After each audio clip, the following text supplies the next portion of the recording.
2013तल्या नरेंद्र दाभोळकर हत्या प्रकरणात सचिन अंदुरे, शरद केळसकर हांकां जन्मठेप जाल्यार सनातनाच्या डॉ. वीरेंद्र तावडे, ॲडव्होकेट संजीव पुनाळेकर आणि विक्रम भावे यांची निर्दोष मुक्तता।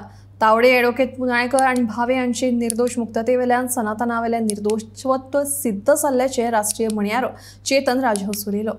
जन्मठेप फावो जाल्ले सचिन अंदुरे आणि शरद केळसकर हांची सर्वोच्च न्यायालयात सुटका जातली असो विश्वास राजहंस हांणी उक्तायला।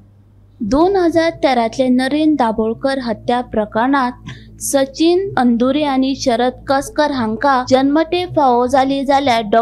वीरेंद्र तावडे, ॲडव्होकेट संजीव पुनाळेकर आणि विक्रम भावे हांची निर्दोष मुक्तता जाल्या। पुणे खासा कोर्टाच्या ह्या निकाला उपरांत सनातनाचे निर्दोषत्व सिद्ध जाल्ल्याचे तांचो राष्ट्रीय म्हणयारो चेतन राजहंस उलयलो।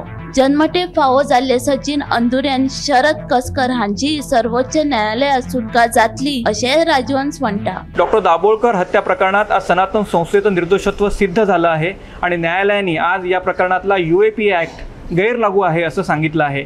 एकूणच सनातन संस्थेला गुंतवण्यासाठी या प्रकरणात UAPA ॲक्ट लावण्यात आला होता आणि सनातन संस्थेला भगवे आतंकवादी ठरवण्याचा दुष्ट प्रयत्न करण्यात आला होता।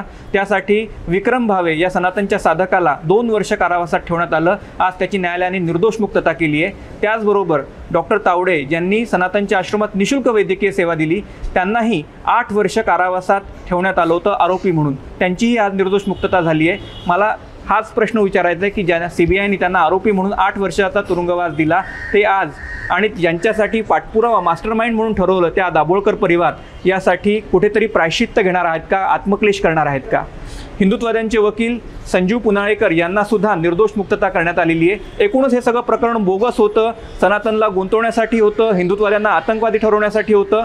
शरद केळसकर आणि सचिन अंदुरे या दोघांना सुद्धा या प्रकरणात शिक्षा झाली असली तरी आम्हाला न्यायालयाचा आदर ठेवून मी आज सांगू इच्छितो की त्यांना उच्च न्यायालयात न्याय मिळेल।